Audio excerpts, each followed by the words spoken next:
Haiti's prime minister has resigned as the violence in his country just gets worse. Officials of CARICOM, a regional bloc, say Ariel Henry submitted his resignation Monday night. This comes after regional leaders met earlier on Monday in Jamaica to discuss a framework for a peaceful political transition. The country has been plunged in a crisis after powerful gangs carried out highly coordinated attacks right across the capital, Port-au-Prince, since last month. Now, meantime, America's top diplomat says the U.S. will contribute $300 million for a Kenya-led multinational security mission to Haiti. Antony Blinken's announcement came after a high-level emergency meeting. You see them there in Jamaica, all of them discussing Haiti's political crisis. I think today's meeting on Haiti, so critical, bringing CARICOM together, is testament to Jamaica's leadership in the hemisphere that we share, leadership at a critical moment for Haiti, but also a critical moment for all of us. For more, we're joined by Jacqueline Charles. She is a Caribbean correspondent for the Miami Herald. Jacqueline, good to see you again. Listen, things are obviously dire in terms of not just what's going on in Haiti, but the solution to it. So we have that meeting with CARICOM in Jamaica. They're calling for something that's broader and more inclusive. What does that mean? Well, it's very interesting because I've been following this meeting all day. It started about 3 hours late. There were 7 different proposals that were sent to CARICOM practically overnight. They really wanted just one. And what seems to be emerging is kind of a piecemeal of some of the different proposals. But not everybody in these meetings is happy. It got heated at some time, and I understand that they've now asked for a postponement. But what we understand is that it's leading toward a 7-member presidential panel. And when you think about this, this panel is going to have the powers of the presidency. So it's like 7 presidents is what people are looking at this and trying to figure out what does that mean. I think what the international community learned today, that despite their criticism of the process up until now, that it's very difficult to get Haitians to arrive, at a consensus, and you're not going to be able to make everybody happy. And while they made it seem or allowed them to believe that they were, giving their opinions and they were coming at this, there was definitely a lot of nudging on the part of CARICOM leaders and the United States from individuals that I spoke to who were part of this process. As you said, a lot of controversy even about what's taking place at that meeting in Jamaica, and then they have to make it work on the ground.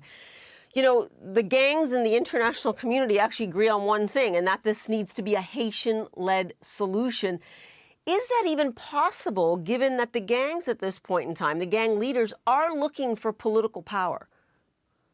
Well, they're looking for political power. They're looking for amnesty. They're looking for you not to have a multinational security support mission. And one of the criteria that they had to agree to, the Haitians as part of this panel, was that, to be supportive of this multinational security support mission. And what's interesting is that there are a number of people or organizations that are in play that, have gone on the record and saying that they had opposed it. Now, we're understanding that they've changed their position. But the real question is, as you alluded to, is whether or not a political deal, whether it's tonight or tomorrow, whether that's going to be suffice for the gangs that have basically been wreaking havoc with these coordinated violent attacks, across Haiti's capital. Yeah, and again, we'll remind people that in Kenya, there are, of course, a police force that is apparently in pre-deployment mode to perhaps go to Haiti to help out the police there. I have to ask you, the aid agencies say they will run out of critical supplies, food, medicine, within just a couple of weeks. How precarious is the situation in Haiti, given the fact that by air, land, and sea now, the gangs are completely in control, it seems? Well, Haiti is such a strange place. I mean, it's volatile. 1 minute it's up, 1 minute it's down. I mean, today they were managed to get several trucks of fuel out into the capital because they were running low with gasoline and diesel. It was just only a couple of days left.